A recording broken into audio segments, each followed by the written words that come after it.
And also, if you want to share it then with other people in your chapter, you can re-reference it.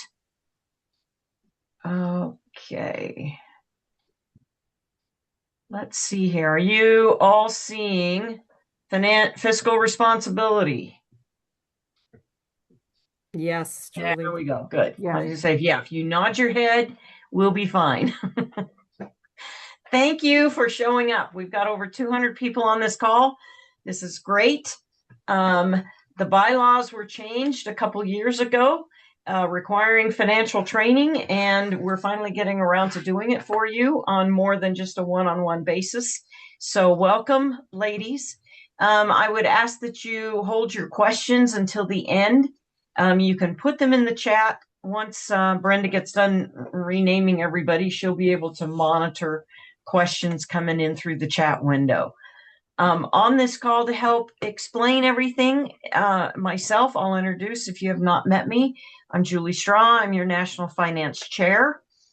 We also have Carrie Beck, the National Financial Secretary. We have our National Treasurer, Jackie Ransom, and of course, our National President, Karen Stillwell. There are also other members of the Finance Committee that are on this call, so at any time I may ask them to weigh in.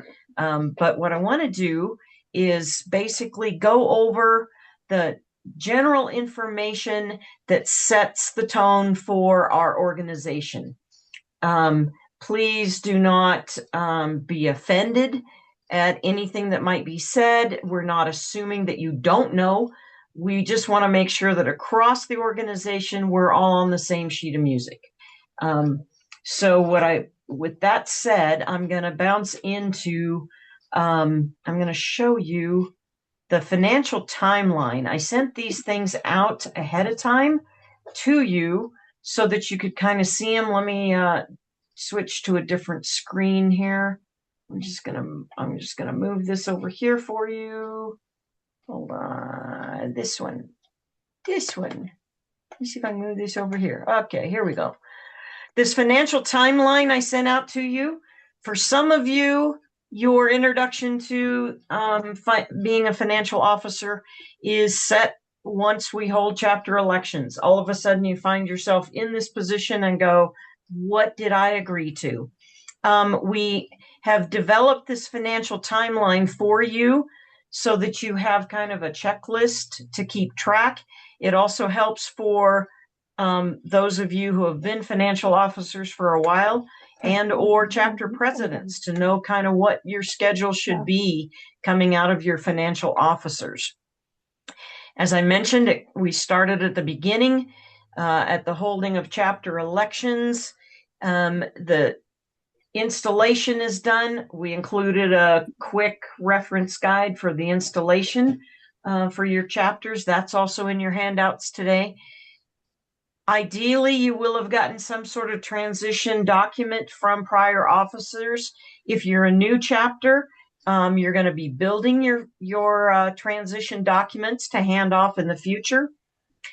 You will review your chapter standing rules if you have any and make sure that those are in compliance by sending those into the national president.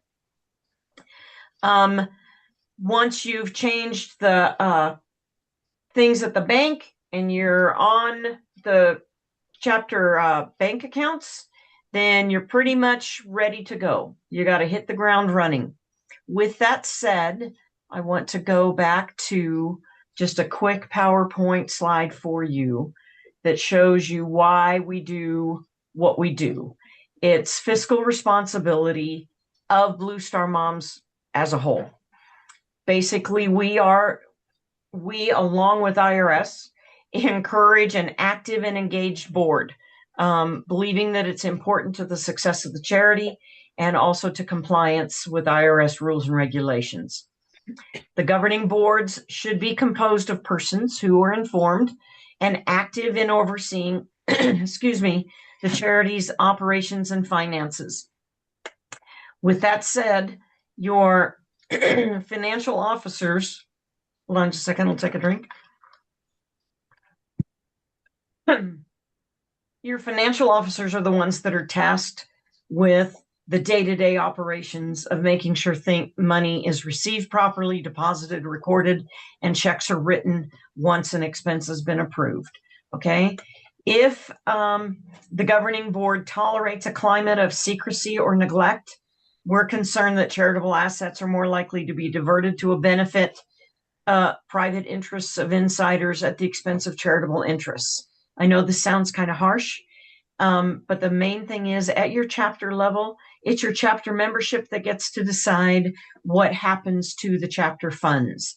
Okay, it's not any individual person. Particularly, your chapter president may have what I want to call president's projects that still need to be approved by chapter membership. There will be certain projects that different members of your chapter are passionate about. The main thing is no one person gets to decide this is what our chapter is going to do. And so the thing is as long as communication is open and no one person is controlling anything, it will all run smoothly and it won't run afoul of any regulations. Julie, just a side note, the board also can recommend, but they do not push forth any expense. It's the membership rules. That's correct. Just coming in 5 minutes for the there will be the table there chairs. will be certain the board is tasked with coming up with options for the chapter and presenting them to membership and everything. But ideally the board should never be pressuring the membership into any particular direction other than making sure that they're sticking to the mission. If someone comes up with a project that does not fit with the mission of Blue Star Mothers, then it doesn't matter how many people are in favor of it. It doesn't match our mission.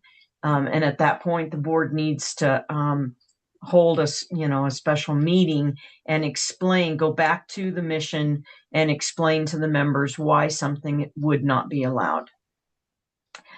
A board member of a department or a chapter is considered to be a fiduciary. And what that means is that this is a legal obligation that you have a responsibility to watch out for and protect, to be a good steward over the finances of the chapter or the department. There's a duty of care, there's a duty of loyalty, and there's a duty of obedience to the rules and financial policies of Blue Star Mothers of America. The board also has an affirmative obligation to act, okay? Yes, this is legal. Yes, it's serious. But the thing is, once you get in the habit of doing everything correctly and following the policies, it's not difficult, okay? The board must ensure a financial control process. That's why we have a separation of duties between the financial secretary and the treasurer, and that's why the chapter president does not handle chapter funds. That we use double entry bookkeeping. Years ago, if any of you were familiar with a software program called Quicken, it was only a single entry. Oftentimes, if you're keeping your chapter books in a ledger or on a spreadsheet, sometimes you will be only doing single entry. The double entry accounting allows it to say, this is what we're taking out of this account, and this is what we're charging it to. So that's what's meant by double entry. Anything with QuickBooks Online or your other accounting software programs are all double entry. There is a definite segregation of duties.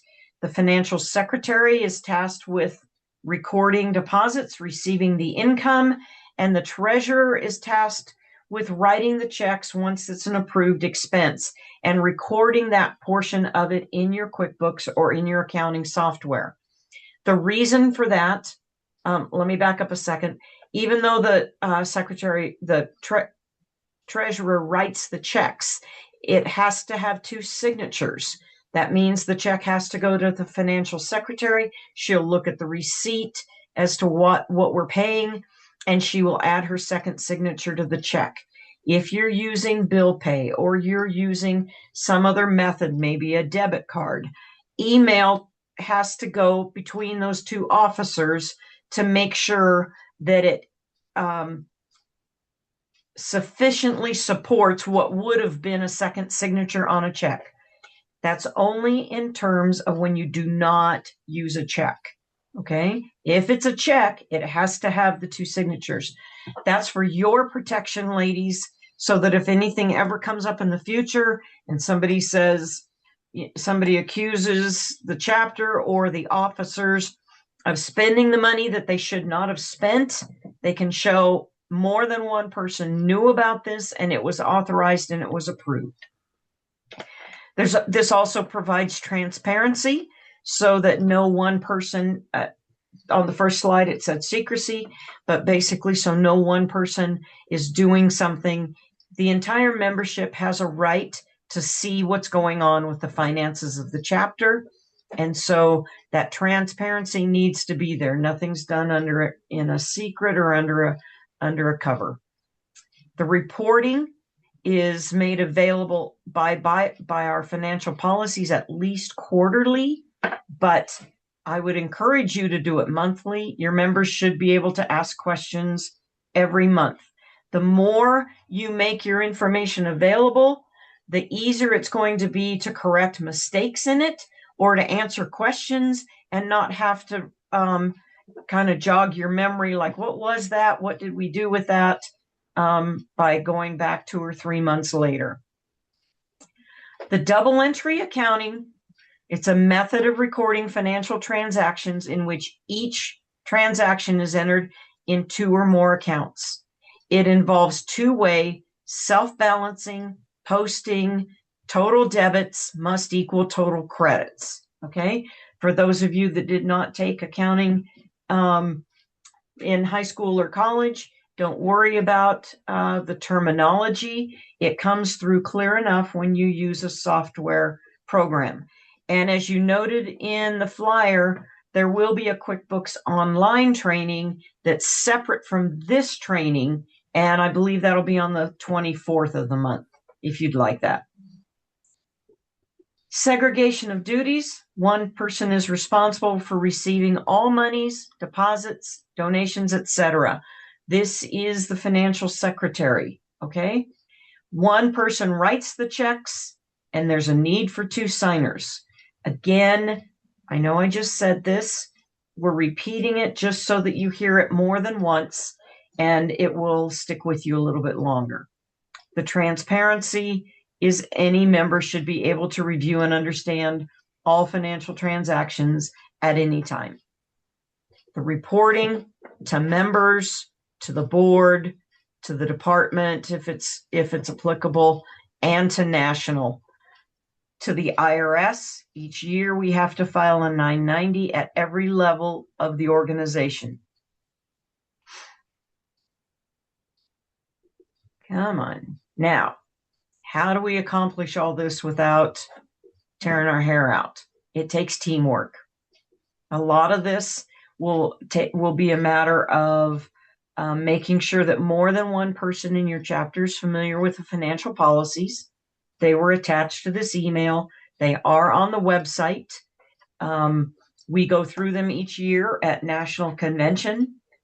Just familiarize yourself with them. It shows your division of responsibilities, and it explains what can and cannot be paid or recorded as a chapter operation. Okay. Oversight. We need to make sure that comes in with the transparency to make sure that the financial officers are the ones recording these things. We don't have other people running to the bank, making deposits. The oversight needs to be rather centralized, but at least split between the 2 officers.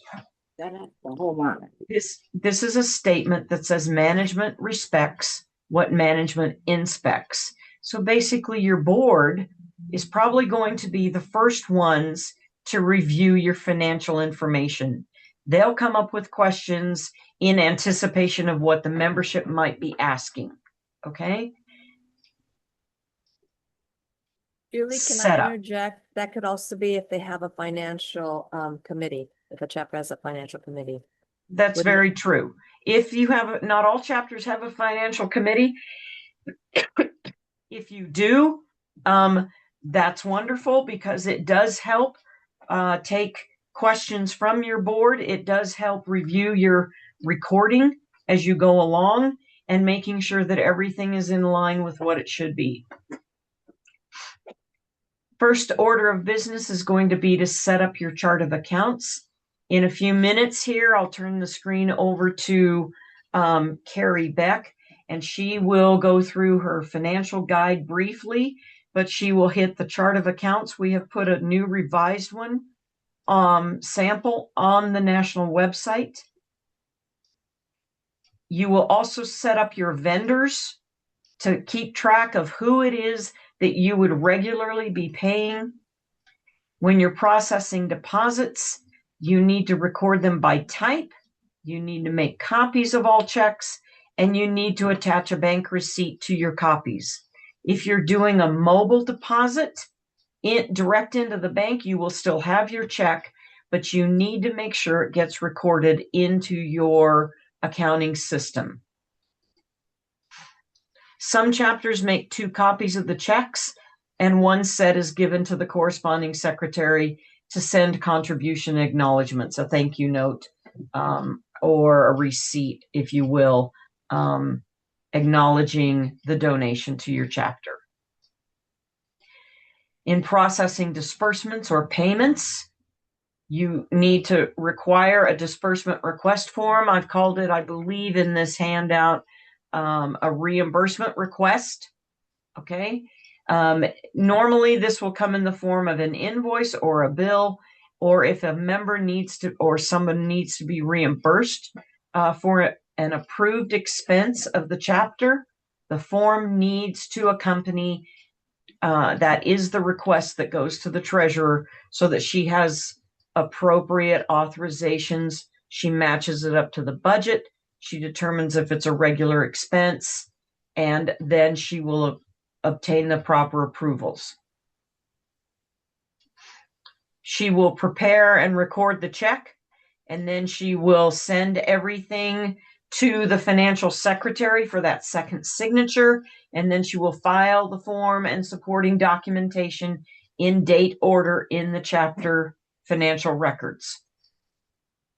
Julie, and if someone just decides to purchase something without approval, that doesn't mean anything unless the members approve it. They can approve it after the fact, but it still has to be approved. They just can't bring a receipt in.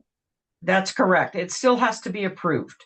And that's part of the transparency, is making sure that everyone knows what the chapter funds are being spent on. Okay. So once you get that approval, yes, it's part of the budget line item. But yes, it was approved to spend. Just because it's in the budget doesn't mean you can go willy-nilly spending it, because there may have been ideas as to what that budget line item was going to be used for. So you're not just going to blow through it. You're going to make sure that you've got several people discussing, yes, this is part of it. Yes, this is what we set aside for. You might consider an online financial accounting system, one that can simplify life and reporting. At the national level, we encourage you, the chapters, to use QuickBooks Online. You can get an account through TechSoup.org, and they will have a reduced admin fee to get you a copy of QuickBooks Online that can be used for your chapter recording. The beauty of QuickBooks Online, or any accounting system that is online, is that you don't have to lug a laptop to the meetings or to somebody else's office. Your data will reside in the cloud, not on one particular machine, so that in case your laptop crashes, you have not lost your chapter information.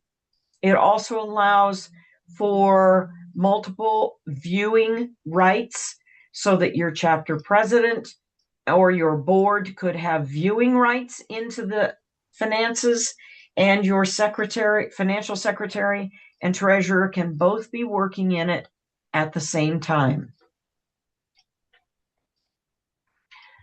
You need, if you're going to use a paper-based system, okay, it can work if it's properly documented, but you're going to have a lot more papers in your files than if you do it online. One of the other advantages of online is you can always attach documents to each one of your transactions. So you can just scan your receipt and attach it right there. You can scan the reimbursement request, or if it came in electronically, you already have it in electronic version. All of these things can be stored with the online system, and it helps eliminate some of the hard copies and paperwork. You can also utilize the services of a local bookkeeper. That being said, the financial secretary and the treasurer are still the only ones that can write checks, and they are the ones who would be directing the bookkeeper into what the source of those deposits were and what expenses are approved and why they were paid. Okay. The only thing a local bookkeeper basically would do would be put it in a standard format. And I'm fairly certain that between the people on the finance committee, former financial officers, and our current financial officers, we can pretty much help train you with the use of QuickBooks Online, which will give you any and all reports you need and clarity with transparency and the security that you need to keep track of your accounting. Help is available, okay? There's over 200 chapters. Quite a few of them use QuickBooks Online. There are department resources. There are national resources. We have training modules on the national website. And like I said, we're available. So just avail yourself of that type of information, and hopefully we can move forward here. Let me drop over to another, let me go here. I want to look at budgeting. It sets the groundwork for your financial recording, okay? If your chapters do not have a budget, you're flying afoul of our financial policies, but you're shooting yourself in the foot, actually. A budget for your chapter will help keep you on track with what your goals were for this year, and it will also provide a roadmap for you, okay? It's your chapter's GPS. If you came into a financial office and there was not a budget for your chapter, then that's going to be one of your first duties that you need to do, is get with your membership and get that budget created so you know what the anticipation is of what expenses you can approve this coming year and what the chapter wants to focus on as far as programs or assistance to veterans and military. It is your chapter's GPS, okay? It's a plan or a guideline. It's what donations and support you think will come in, and it's what expenses you think you're going to have to pay out. We've talked about at national level a balanced budget, and that is the amount of funds you expect to come in equals what you expect to spend. You're going to try to probably shoot for a balanced budget just because there's no use sitting on money. We're not in the business of accumulating donations and hoarding them and sitting on them. Ideally, what money we get in, we're going to show to our donors that we use their money effectively, efficiently, and quickly. Another term you're going to hear is cash flow, and it's the timing of money coming in and going out. The difference with cash flow is that sometimes you'll come to the end of a year, and yet in the fall is when a lot of your projects are, and so you're going to be using funds that you already have set aside. The reason to prepare a budget our financial policies, section 4A4 says at the chapter level, the proposed annual budget should be prepared and presented for membership approval by September 1 of each year. Okay. This is going to avoid confusion. It's going to avoid debate and potential discord when planning any and every event all year long. A lot of times people will come up and go, well, but I thought we were going to do this, or I thought, we decided at the timing of budget planning that we weren't going to do that this year, or we were going to do that this year. So you'll have a point of reference, and you'll not need to rehash things over and over. Okay? You want to take in all of your chapter members. Okay? They have input. This is their chapter. That's their funds. When you're building a budget, you want to have your most recent financial statements. You want to know how much cash you have in the bank, and you want to have the previous year's financial statements so that you can kind of see a history of where your chapter's been and what it's been doing. Okay? You're going to want to have a spreadsheet or a lot of scratch paper, or maybe even someone with QuickBooks Online right there that you can kind of reference things and look at them and play with it and add numbers here and subtract things there. Okay?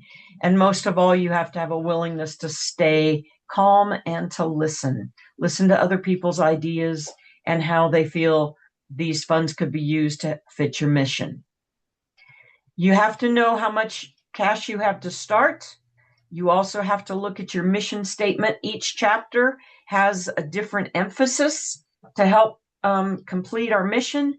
And so you need to figure out what's important to your chapter. In revenue, donations, and support, you're going to look at what money is coming in. You will have membership dues.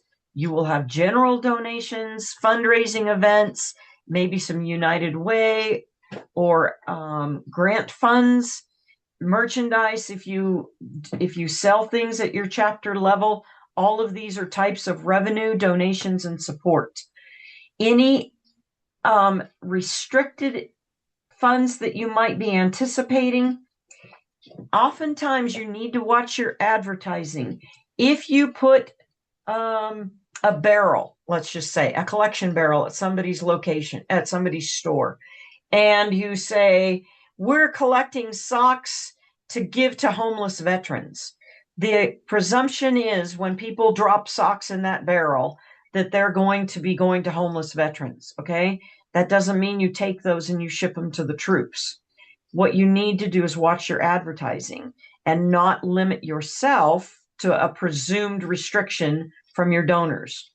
Restricted funds can only be restricted by the donor, but you're going to kind of put words in their mouth if your advertising says we're fundraising for this purpose. Okay.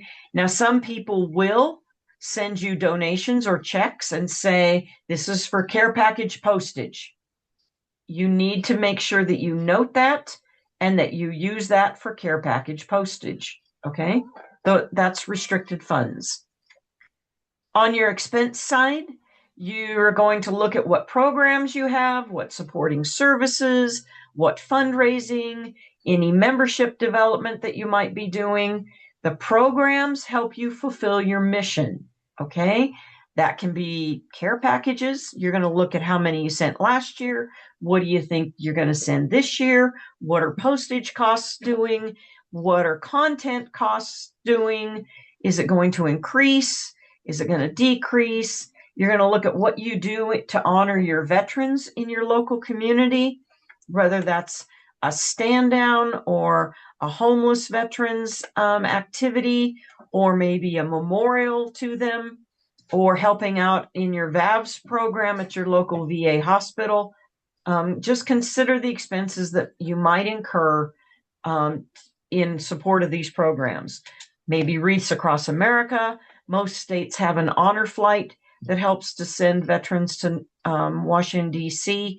Those are all programs that you may help support. You're also going to make sure you include your Gold Star activities, whether that's something for the Gold Star mothers on the last weekend in September, or you're going to just rack your brain and go, what else could we do to help the military and the veterans in our community? Okay. Supporting services, that is your operation or management of your chapter. You will have annual commitments, licensing and registration. I'll mention right here that your state requirements for licensing, those are on the national website. Make sure that you've registered with every agency in your state to make sure that you are a recognized nonprofit that can collect donations. There are links on the financial tab of the national website to your to get you started at your own state requirements. Some chapters are carrying insurance on their to protect their officers and their board from any misgivings, or else also for events. If someone would slip and fall at your event, you want to make sure that you have at least some type of event insurance that will cover your liability there. Also, as an annual commitment, you may have a VAVS, excuse me, a VAVS contribution that it's not a may, you do have a VAVS contribution as part of the national compliance. And this list should have been added. A post office box should have been added to this as well, because that would be an expense. Your chapter needs to have a legal, physical, what do I want to say? A legal, what's the terminology I'm looking for? An address of record that you can receive mail from. And so we have, in financial policies, we have suggested that everyone have a P.O. box. It needs to be someplace other than anyone's personal residence. It cannot be a personal residence address. It has to be a P.O. box or a physical location. Also, monthly commitments you may need to list in your supporting services as far as rent, paper, printing, postage. This membership dues we put here just because if all of your members do not renew online, they show up at the meeting, they fill out an application, they give you a check, you would be sending part of that membership dues to your department or national, depending on if you have a department for your chapter. If you have a website, you would need to include the website maintenance and security in your expenses. Okay. We would go on to fundraising. Money just doesn't come flowing in sometimes. You will need to print things for special events. You may have some out-of-pocket costs for that. You may have some expenses related to soliciting community support. So include those in your fundraising expenses that you anticipate. Joint events with other nonprofits, be very wary of these. Be sure to ask who, how much, and what. Who are you joining with? Why are you joining with them? What is your cost supposed to be? What is the benefit supposed to be? Does it support our mission? Okay.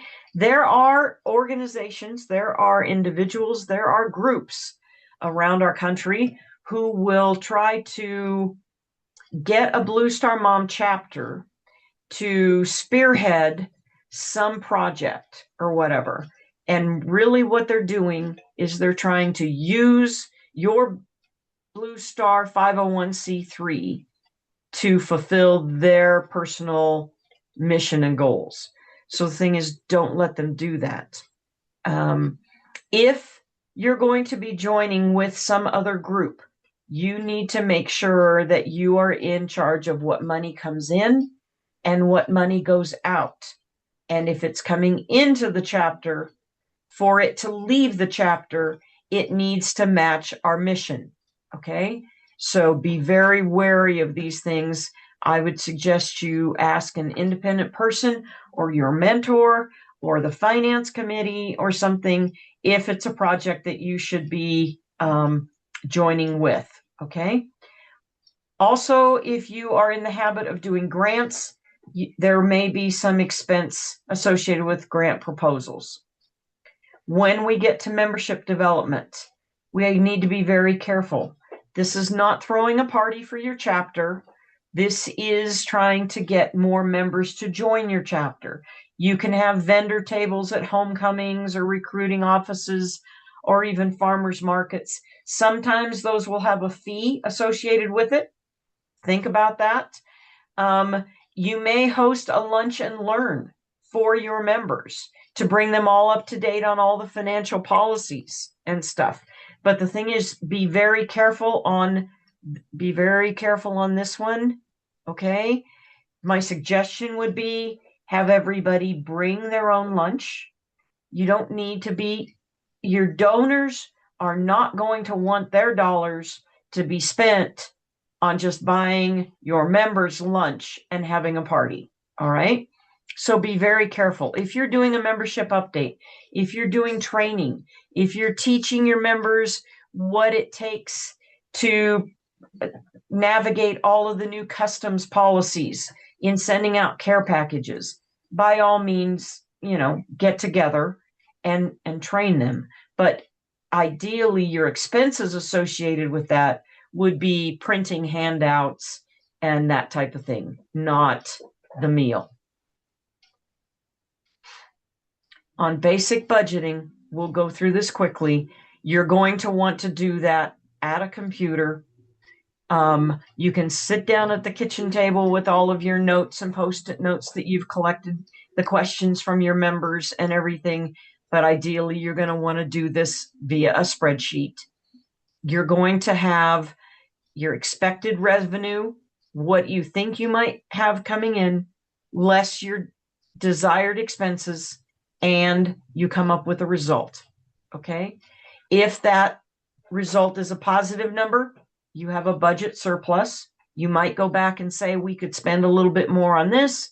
We could, buy this for the veterans at the hospitals or whatever. If you have a negative number, you have a budget deficit, which means you need to make sure you have the cash in the bank to cover that. And if this result is 0, then you're going to have a balanced budget, which is fine.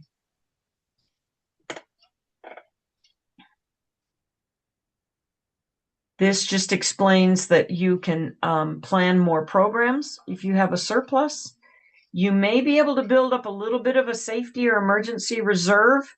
Some of the chapters, this came in handy during COVID because they were still able to function. But you do not want to just be sitting on money. Your donors will wonder why you have not spent the money for your mission. If you have a deficit, you can trim back your planned expenses or figure out how to raise more money. A lot of this falls on the financial officers, okay? Because you're the ones working in the checkbook every day. Overall, you want to separate needs from wants, and you figure out if this plan is reasonable and actionable, okay? Your budget is your chapter's roadmap. You take your funds on hand, your expected revenue, donations, and support, and it equals your available funding. Less your planned expenses is your funds on hand at the next fiscal year end. And now, a lot of people go, but we don't know what's going to happen. Are you locked in? No, you're not locked in. There will be detours. There will be hiccups. There will be donors that come along that just give you an extra $1,000 and you go, oh no, what can we do with this? Okay. Your budget is a guideline. The difficulty is that when you're looking throughout the year, which is the point of doing your, monthly financial statements, as opposed to just quarterly, you can compare how you're doing compared to your budget. Did you miss it by a mile? If so, you need to figure out why. If you find that things are going to be over budget, you have to get chapter membership approval. You need to let them know. They need to approve the expense and note in your minutes that the chapter approved the overage of the budget on such and such a line item because of whatever. If your postage costs ended up being more than what you had budgeted, and you're going to send out 150 boxes at the meeting prior to your packing party, you need to tell the membership, hey, we only budgeted $3,000 for postage and it's going to cost us $3,800. Can I have a motion to approve the chapter going over budget for 150 care packages? And the thing is, if that fails to reach approval, you're going to have to scale it back and not send 150 care packages. Ideally, as a financial officer, you'll be able to say, we have the funds in the bank. We can afford this. It's just over budget. Get your motion before your chapter, get it seconded, get it approved, and then send your care packages. Okay. But that's part of the transparency, is so that the whole chapter knows what's going on. Okay. At the end of the year, you're going to compare, you're going to look at your budget, you're going to try to figure out apples and oranges. Do we have what's going on?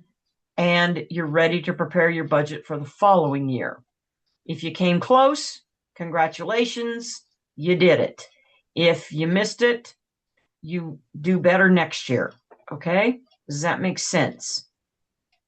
As long as we've got this going on here. Now, I'm going to stop here just a second and ask Brenda if any questions happen to have come in on the chat that really need to be answered before we go any further. Yes, Marianne Phillips from New Jersey 5 asked about what about reimbursements to associates? Reimbursements to associates. Was the associate, I guess I would have to say, the main thing is it a budgeted line item? Was the associate asked to were they tasked with purchasing something for the chapter? Ideally, you would not have them. You would not have, I want to stop. Hold on a second. I got to get this open. Ideally, you would not have associates buying something on behalf of the chapter. If they were in a position to do so, and you were looking at what was going on, and you said, so-and-so is nearby, they're the perfect one to go buy this, or they know what we're looking for, then by all means. But again, it needs to be transparent. It needs to be authorized ahead of time, and it needs to be within your budget line items. So I guess it would be no different than if you would be purchasing something from an outside vendor type of deal. I hope that kind of answers it. We can address it later. One thing to remind you, ladies, is that you can always email your mentor or the finance committee if you have questions, or the National Financial Secretary or the National Treasurer. Just shoot us a quick email, ask us a question, and we'll try to get back to you as soon as possible. Okay, second question. I'm sorry, I didn't put down who asked it, but they wanted to ask the question regarding a budget. How do you manage a very over of funds from prior year, specifically in the case of a substantial carryover? My suggestion would be that you develop a deficit budget so that you expect less to come in than what you plan on spending, because that way you would be drawing down the cash you already have on hand, the reserves that you have on hand. Okay. So they can't do anything about it this year, but next year they just have to budget better. Yep. That's exactly right. And oftentimes that will happen because you get donations you didn't anticipate. And all of a sudden you get to the end of the year and go, oh, whoa, we're starting to sit on some money. We need to spend this down. So the thing is your expenses the next year, you will budget for more expenses than what you anticipate coming in so that it'll draw down that savings and checking account. Okay, second question from California 25, Denise Wilmeth. Is it okay to move any surplus to a savings money market account to earn interest? You can have a savings account for your chapter if you want. The main thing I would say is do not get in the habit of putting things in savings just to have it sitting there. Yes, you can have an interest-bearing account, and then you can sweep it back as you need it. If you're building up funds throughout the spring in anticipation of a lot of expenses in the fall, then you could have the money sitting in a savings account to draw interest while it's there. The main thing is you don't want to have that savings account at full potential throughout your entire year. You need to be spending those funds to support the mission. I'm gonna let me take one more question right there and then we will kick over to a quick overview by Carrie and a quick one by Jackie. So one more question right now, Brenda. Well, it's a two-part question. The reimbursement. So if I'm a signer on the account and I get reimbursed, can I sign my own check? You can. I would not advise it. The main thing is you have a 1 VP for emergency purposes, but also for transparency. So if you're being reimbursed for something, as long as you've got that second signature on the check and you've got the backup documentation, you really don't need to be afraid of signing that check as a second signature. But if you're more comfortable not even having your name as a signature on there, I would say have the 1 VP sign as the second signature. That means that they will see the documentation and the paperwork as well. Okay, so it's not prohibited, but just for clarity, I would say you've got your 1 VP as a signer on the account. Use it at that point. The second part of that question was, what if that person that's being reimbursed or that donated money doesn't want their check copied? They don't have a choice. The main thing is you need to guarantee if your donors want to remain anonymous or do not want their information known, okay? 1, they won't receive an acknowledgement. 2, they won't get a thank you note. And 3, they will be listed as anonymous in your accounting records. But for legal purposes, you must still keep a copy of that check to back up the deposit to show where it came from. Okay? So if a donor does not want their check copied, possibly they need to figure out how to do an ACH transfer to you then.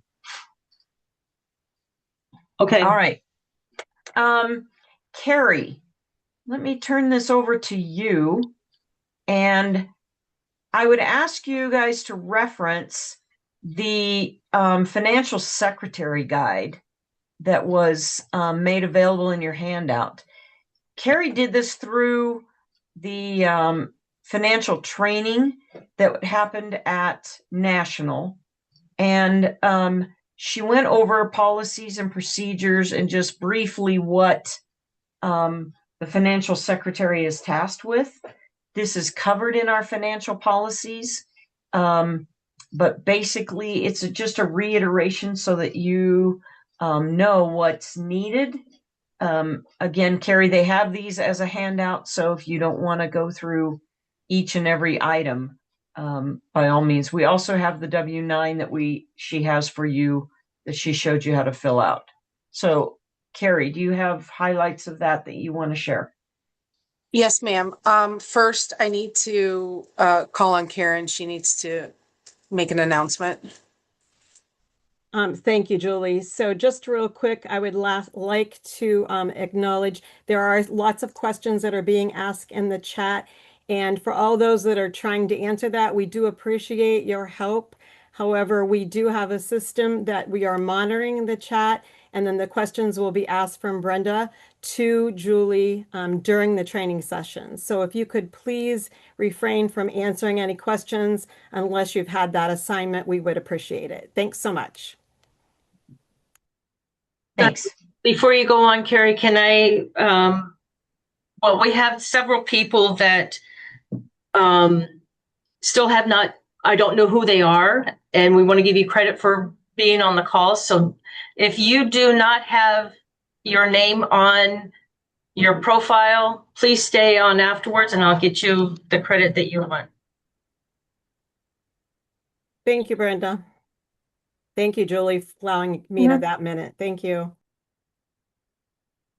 Okay, thank you. I don't have much to change from what we went over at National. It's pretty self-explanatory. The only thing that I did change is the first VP, or sorry, the financial secretary is allowed to make the charges if your treasurer is not there. That's why she has a debit card. That's why she has access to the bank account information.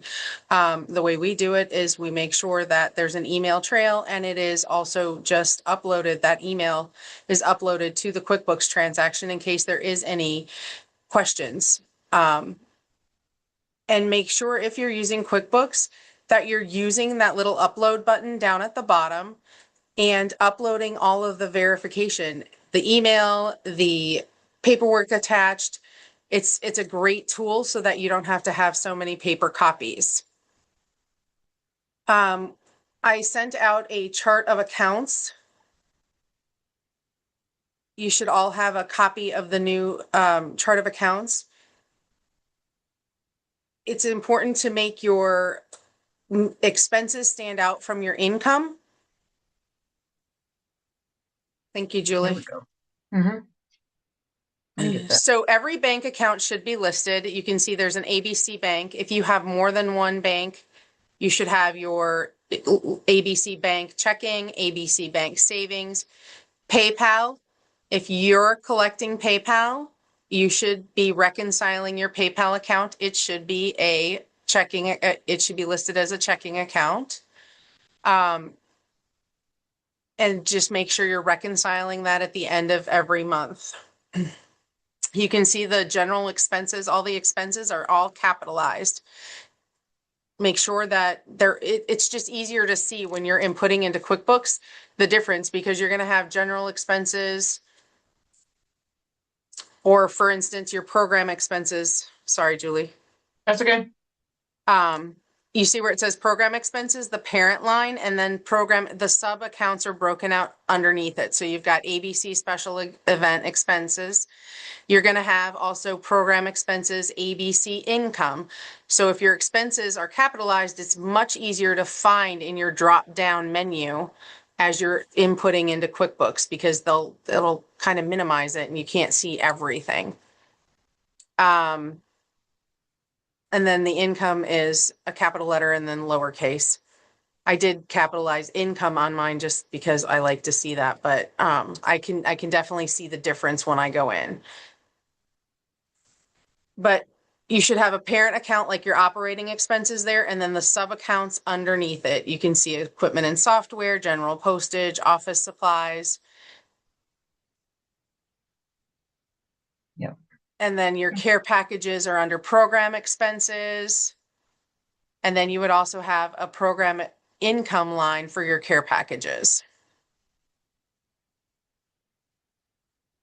Program income. Yep. Okay. So if anyone has any questions on how to set this up, you can send me an email and I am more than happy to set up a time to work with you on it. I think that's it. We have in-kind assets now. We have in-kind income and in-kind expenses. And I think, Julie, you were going to go over that, correct? Yeah. The in-kind donations, ladies, are a little bit tricky. Once you get used to it, it's not that big of a deal. There is an article, and I will have the webmasters send that article out after this training. There was an article I had written that it kind of explained what to do. The reason why you want to keep track of in-kind donations is because they are a major portion probably of some of your fundraising efforts, whether it's you're receiving silent auction items or raffle items that you then use at a fundraiser. Obviously, if you do not have those budgeted and accounted for, you're going to have difficulty in future years hosting certain events if you don't maintain a certain level of in-kind donations. You're going to use those for your stand down, your handouts to your homeless veterans, and particularly supplies for your care packages. So I just in short, when you get a check-in from somebody, Did we lose her? Yeah, we lost her. We did. I'll let her know. We lost Okay. Julie. Yep. Carrie, do you have anything else you wanted Yeah, to do you want add? me just to share my screen for now that I have? Yes, if you don't mind, go ahead and Okay. do that, and we'll get Julie back on here. Can you see my screen? We That's a can't, we see W9. W9. Yep, Mhm. I'm gonna move to I'm gonna let Julie finish with the in-kind, if that's all right. Yeah, So, everyone, I've had a lot of questions on the W-9, so I just wanted to give you a copy. Blue Star Mothers of America Inc. goes on the very first entity line, and then your chapter name goes on the second. You're going to check other, and you're going to put nonprofit. You're going to put your chapter's address information here, and then down here, make sure you're using your chapter EIN number. Please do not use nationals. Your financial officer is going to sign here, and you're going to date it. And from a business perspective, I do one a year, and then I just keep it on file for my business, and I send it out to my whoever needs it. So, you know, when your officers change, I would fill one out at the beginning of every year also, just to make sure you have it. So when they're ready, when you need to provide it, you can. And I think as far as your financial documents that you should be providing to your membership every month, you should be providing your profit and loss. And when we talk about negative numbers, make sure there's not a negative number. If there's a negative number in your income, that means you probably put an expense there. If there's a negative number in your expense, that means you probably put income there, and you just need to go back and change it. If you're doing this every month and you're providing these reports to your membership, you should be able to catch those negative numbers before you come to compliance, and it will be easier to change. And then you have your balance sheet. And then you should also be providing your budget and keeping your budget with you, so that when your board, you know, asks you how much is left, you have an idea, and you can report to your board and your membership what is left to spend, or how much you have available, or how much you've gone over, so that you guys can make, you know, educational decisions on your money. I think that's all I've got, unless. I just admitted Julie had Julie log off and sign back in. She'll be on here in a second. I'm Okay. on here. Thank you. Mhm. Julie, I just went over the W-9 and just over the balance sheet, the profit and loss, Perfect. and the budget, and then the W-9. I figured Okay, I'd let you perfect. come back to in-kind if you wanted. Yeah, basically what I want to let people know is the in-kind donation is a little bit tricky. I don't know when it dropped. It usually requires a one-on-one discussion. So by all means, just email us or whatever, and I can go through that with you. I will have the webmaster send out a newsletter I had done earlier explaining in-kind donations. Once you get the hang of it, it's not that difficult, but it does seem a little bit odd. The emphasis is, please keep track of what your donors are giving you in terms of non-cash donations, whether it's shirts, beanies, gloves, hand warmers, whatever. So, Jackie, then I guess we'll turn this over to you. Do you have highlights on the treasurer responsibilities that you would like to emphasize for them.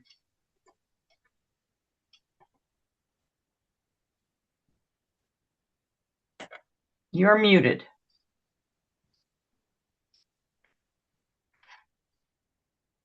There, sorry. That's okay. Just a couple things. If you want to put up the treasurer's guide. Okay. Let me get over to this one. Hold on. I'll get there.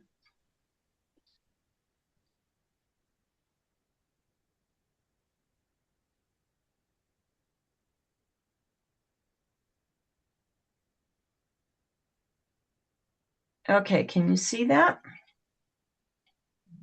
No. All right, hold on just a second. Share that. How about that one? There, thanks. Okay. I don't have a whole lot that hasn't really already been covered.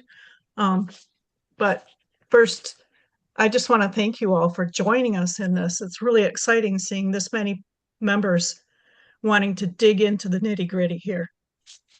The couple of things I just wanted to highlight are that the treasurer pays the expenses and pays the bills. So it's just totally separate from what the financial secretary does with recording deposits. So it's very, very important to keep all your receipts and all your bills. And if you don't use QuickBooks, you can scan these and keep them on a hard, an external hard drive, but keep them somehow, please. The other thing I wanted to mention is, where's my highlights? Okay, we do not pre-sign checks. I know that has happened before and it has caused trouble. Don't ever, please do not pre-sign checks. Don't sign a check until after all the information on that check has been filled out. The other thing I wanted to mention is that some of the things we can pay for and can't pay for. I know Julie kind of mentioned this a little bit, but I just want to reiterate it. We cannot purchase or pay for anything that benefits only one person. Like if there is a veteran out there that needs a new refrigerator, we cannot provide that refrigerator. It goes against the Internal Revenue Code. But you could donate money to another organization and earmark it for a veteran, and that organization could buy the refrigerator. Sorry about The that. same goes. Just make I'm sure sorry, they what? understand that checks can't be made to cash either. Correct, thank you. Yes, checks cannot be made out to cash. If you have somebody that needs to go to the bank to get cash to start up an event, you can write the check to that person. Or the treasurer or the financial secretary can go to the bank, withdraw the cash. But then when the financial secretary deposits that cash, it should be a separate deposit from all the other money you took in from your event. So your withdrawal matches your deposit. Some of the other things we don't do is like, we can pay for our members to go to convention. There is a limit to how many members we can call delegates. We can pay for our delegates. We just can't pay for everybody in our chapter to go to convention. And I'm sure you all know the rules for how to choose your delegates. But so that we can pay for their travel, their room, and their registration. But the registration does not include Big Dipper, because Big Dipper is a fundraiser and we're not doing business at the Big Dipper party. We don't pay for upgraded seating on a plane. We pay for 2-person per room. We don't pay for valet parking. And we also only don't pay for meals outside of what's provided by the convention. So if you want to stop, if you're driving and you want to stop for lunch, that's not a reimbursable expense. We, as a chapter, cannot purchase flowers for a funeral unless, but you can collect money, put it in an envelope from your members, out of their own pockets, and use that money to purchase flowers. And I think that's all I got. So again, if you have questions, please feel free to call me or shoot me a text or an email. Hey, Jackie, can Anne mention the difference between junior ROTC and ROTC? What can be reimbursable or donatable? Sure. Because I see that a lot when I'm doing compliance. JROTC is a leadership program. Not every person involved in JROTC, meaning junior at the high school level, will enter the military. A very small percentage of them will. So JROTC activities are not something your chapter can help with. You can honor a person who has a signed contract from JROTC going into the military by a coin or a graduation cord or something like that. But just because someone's in JROT does not mean they are going in the military. ROTC means that person is in college and has a signed commitment to finish school, and then they will be commissioned. And then that makes his mother or her mother eligible once they are a commissioned officer. Is that what you were looking for, Lorraine? Yes, thank you. You're welcome. I would mention if you have been requested to do something for JROTC, you can let them know that that's not necessarily within our mission, but you would love to attend maybe their graduation ceremonies or their award ceremonies or whatever. You could be there with like a table out in the hallway that has Blue Star Mother information in it so that you could be in contact with potential future members for those who are attending and their kids do end up pursuing and going into the military. Then you've already got a foot in the door and an introduction, because oftentimes at the JROTC events, the parents are there. But be very careful. As was mentioned here, JROTC, they are not yet military. They're military minded, but they are not yet military. So be ultra careful on your expenses there. Okay.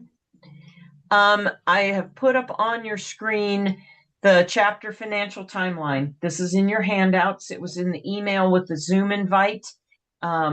We will be sending out the Zoom invite for the January 14th meeting. The handouts will be in there also.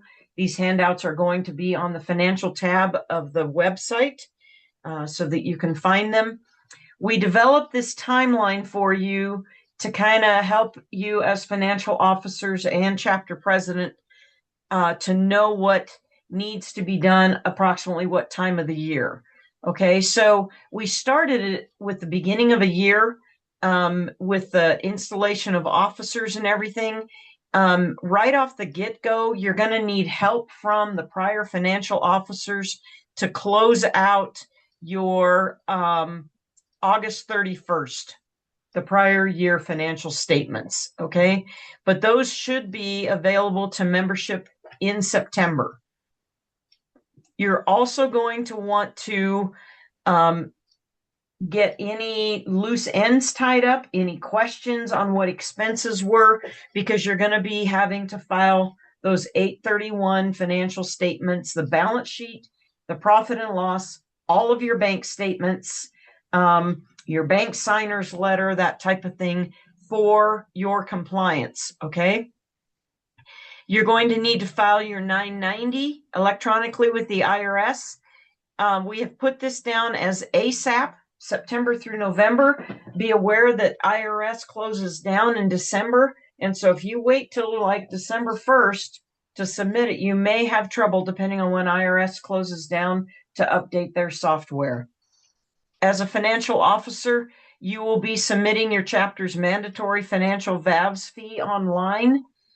You will be confirming that all financial portions of compliance is submitted. You will watch for your reviewers' questions.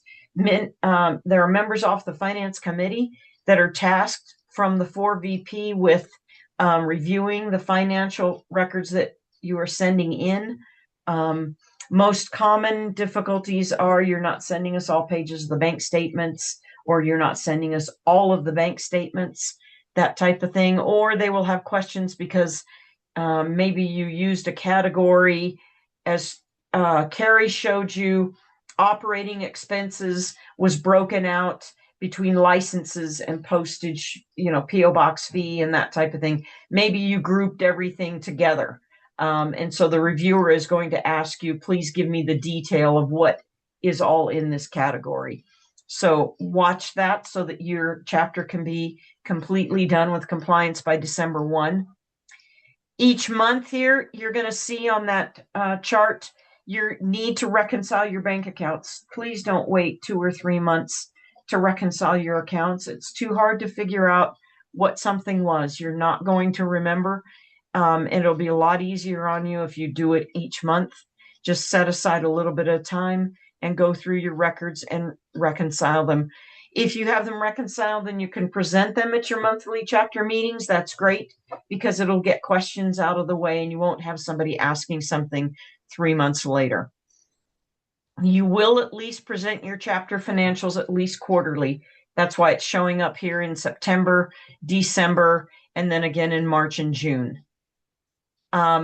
You're not going to have much other than your normal financial reporting to be doing and keeping track of your expenses and income until you get to May. And then we suggest that you have that you start soliciting input from your chapter membership as to what they want to do this next year. They're going to have an idea of how you've done so far. That's why that budget to actual statement is very important. But that way, if you're soliciting input from your chapter membership and your committee chairs, they'll know we don't need as much in expenses for next year to put on this fundraiser, or we're not going to get the facility, the event venue donated to us in the future, so we're going to need more funds to pay for it. Those type of questions are going to come up early on. Once you gather that information, you're going to want to work with your chapter board in June and July to develop this budget to be able to present it to chapter membership for approval. That's why we have present the suggested final budget to the chapter board for approval in June and July. And then you're going to be presenting the next fiscal year's budget to the chapter membership by August 31st. You need that budget in and approved before you ever go into your next year, okay? This will eliminate the problem. Some of the smaller chapters oftentimes end up with people coming on the board that have their own agenda and kind of like want to take over things, and they're like, oh, no, we want to do this or that or whatever. This helps because the chapter membership has had several months to discuss it, and they've approved where they want the chapter to go the next year. And that way, once the board is elected and installed, this is present new fiscal year budget to the chapter membership for approval. I've got it in here twice. At first it was redundant, and then I thought, no, I want it in there twice just so that you guys understand it needs to be presented, okay, for final approval. And then you're going to be holding your chapter elections, and the board can hit the ground running. They don't have to worry about, ooh, is this approved? Can we do this? What should we do? What are we expecting? Okay, so then you're off and running just like it was for another year. You're going to obtain these things right here at the end are exactly what's at the top, at the beginning here. Hold your chapter elections, do your transitions, start filing your reports. Okay. All right. We have been on this meeting except for when I dropped off, and except for asking people to put their names and chapters on the thing, we've been on it for an hour. I want to max it at an hour and a half. Those of you that I will have Brenda present questions here and we'll try to answer them. Those of you who, if you look on your screen and you do not have your first and last name and your state, your chapter, state, and number, do not leave the call or until we can get that information from you, or else you won't be credited with having been here. With that being said, I am so thankful that you're all here and that you've taken an interest in this. I look forward to getting emails from you with questions. If you have a specific something or other for your chapter and want some guidance on it, like I said, there are training videos on the national website that you can reference. So hopefully you'll just have a productive year and we'll all be doing things the same way. That being said, Brenda, questions? The other questions, Sherilyn Branley from CA 39 wants to know that overage funds can, wait a minute. Her question is, overage funds can't be voted to be spent or used. Why wait until the next fiscal year? So I think she wants clarification on the budget and when you have an overage of money that year. Okay, right. So if you have additional funds sitting there that you don't, let's just say you go into your year with $8,000 in the bank, okay? And your total expenses that you've budgeted, you did a balanced budget, and your total expenses for the next year are sitting at $12,000 that you're going to spend. And you're fairly certain a month or two in that you're getting, you start getting more donations than you expected. And you're saying, well, do we really need to wait till the end of the year? By all means, no. Take it to your chapter membership and tell them, we have this much money in the bank now. We have received this much in this year. These are the expenses we expect to have at the end of the year. And there's no need to have $8,000 still sitting here again at the end of the year. So we have this project that's been presented to us, and it will cost us this much money. And we want a chapter motion second and pass to spend the overage that we've got. So with chapter membership approval, you can deal with things throughout the year.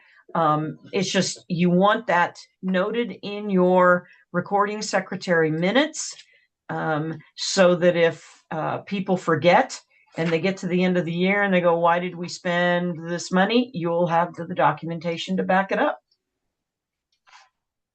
Okay, the next one was about fundraising for convention. And somebody understood that you cannot fundraise for it, but you can as long as the donor knows about it and that it's not just for one person. Like, we're not going to fundraise for Brenda to go to convention. We're going to fundraise for the chapter delegates to go to convention. Exactly. You can fundraise for convention. Several chapters do. They will do it either through a type of merchandise sales, or they'll do a specific fundraiser as part of another, event or whatever. Normally what you need to do is you need to let your donors know that the only way that we are governed is by delegates to our national convention. No different than VFW, American Legion, or that type of thing. It is ruled by its membership. So you can let them know. The difficulty in taking general funds and using them for convention is that some of your donors may question. They will say, how does this support the mission?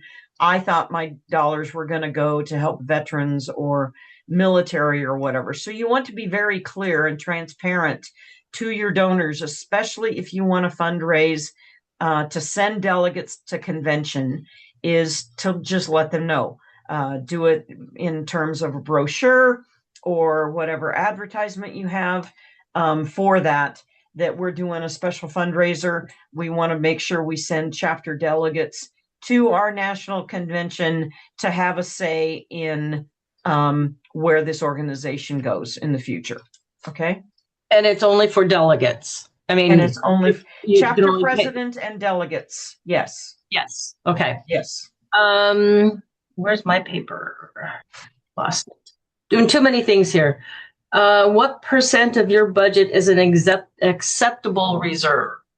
Mariana Moore, Oklahoma 1. It depends on the comfort level of your chapter. However, if you want to use national as a guideline, the national financial policies require that at the national level, we keep 50% of next year's anticipated expenses in reserve at the end of the year. That doesn't mean it's not going to dip below that during our year, but at 8/31, we want to make sure that we have at least half of next year's budget set aside so that we can operate prior to donations coming in or membership dues, that type of thing.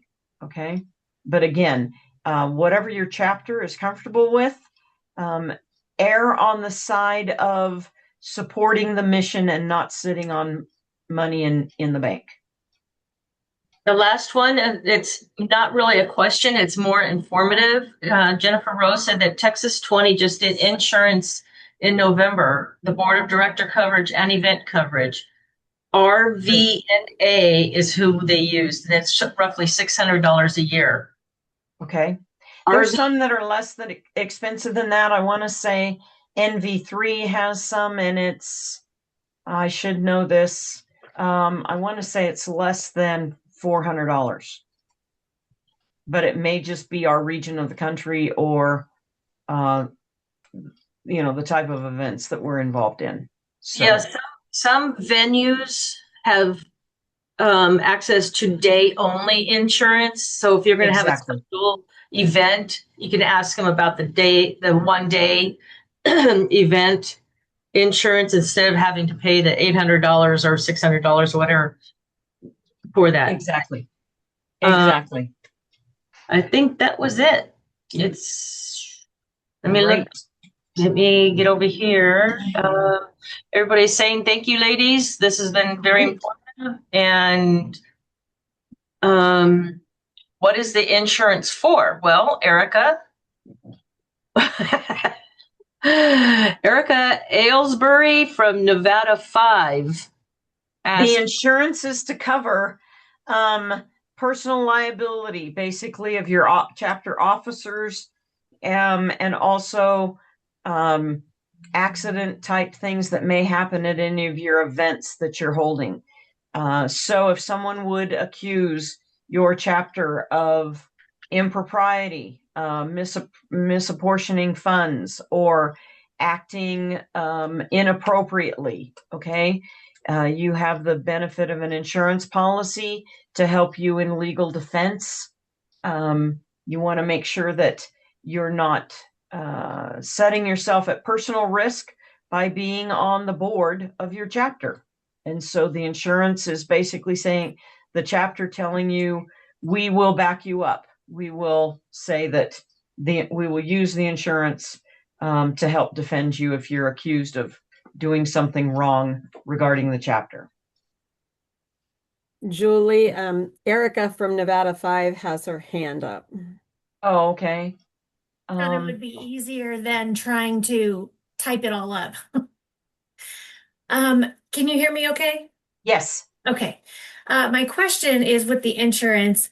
Now, is that for an event you're holding, or is that for an event you're attending? For an event you're holding.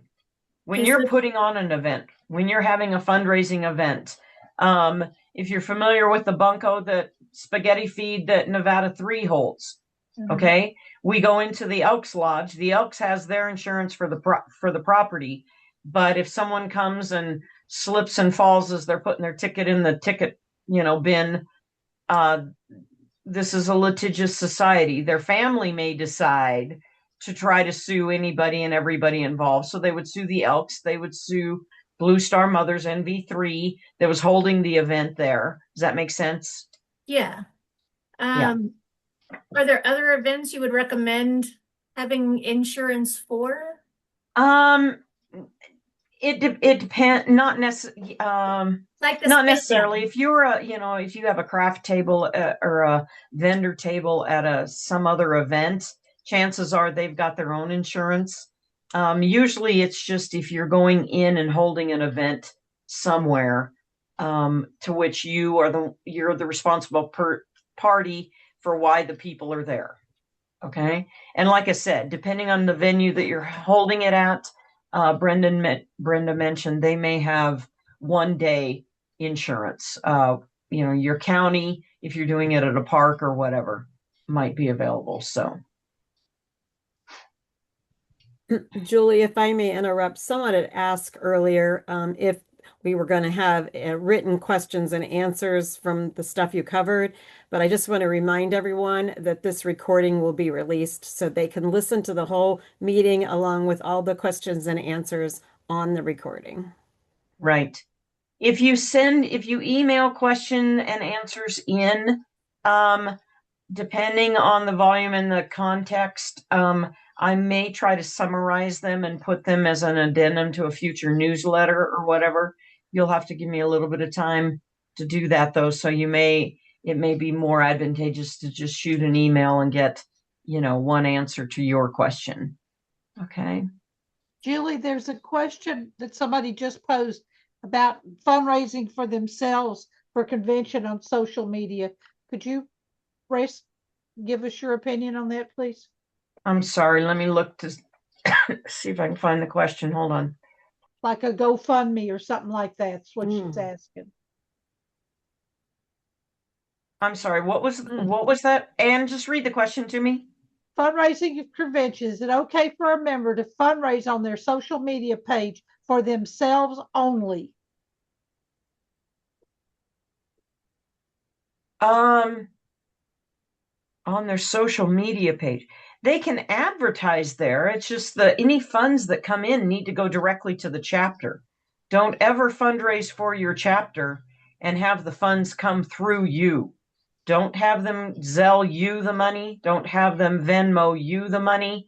Okay, that's not a donation to them, and it muddies the waters and puts you in a liability situation. So you can advertise for fundraising on your social media, but again, all the chapter funds, anything that the chapter is going to be involved in, the funds need to come directly to the chapter. So no GoFundMe or anything like that. No GoFundMe. No, don't do That's what I want you to clarify. Thank you. Yeah. Okay, ladies, I think I'm going to release you for the afternoon, for the evening, wherever you are. Thank you very much. I apologize for the coughs that I had. I don't know. It's just that time of year. Again, send financechair@bluestarmothers.us, finsec@bluestarmothers.us, treasurer@bluestarmothers.us. Send your questions in. We'll try to get them answered for you. Again, I think you're all doing a very good job. It's just a case of just fine tuning it and making sure we're all doing it the same way. Thank you very much. And again, Brenda, were you able to get all the names and states off of everybody here? No, Connie. Okay, Connie just answered me. Kay just answered me. I need someone who has the phone number 918-850-7750 to tell me who you are. The rest of you, have a good rest of your day. Bye, And everyone. we'll see you in the Thank you for future. joining. Annette, Bye. Brenda, Yes.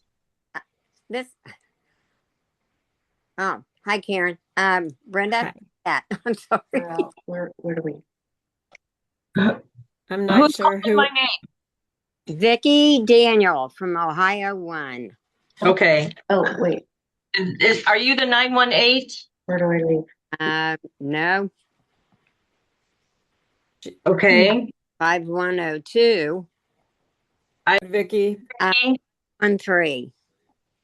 513, Brenda, should be. I got Vicky already in here. Oh, okay. Okay. I just wanted to make sure before I hung up. So, Good. What's the okay. number you're Thanks, looking for, Christine. Brenda?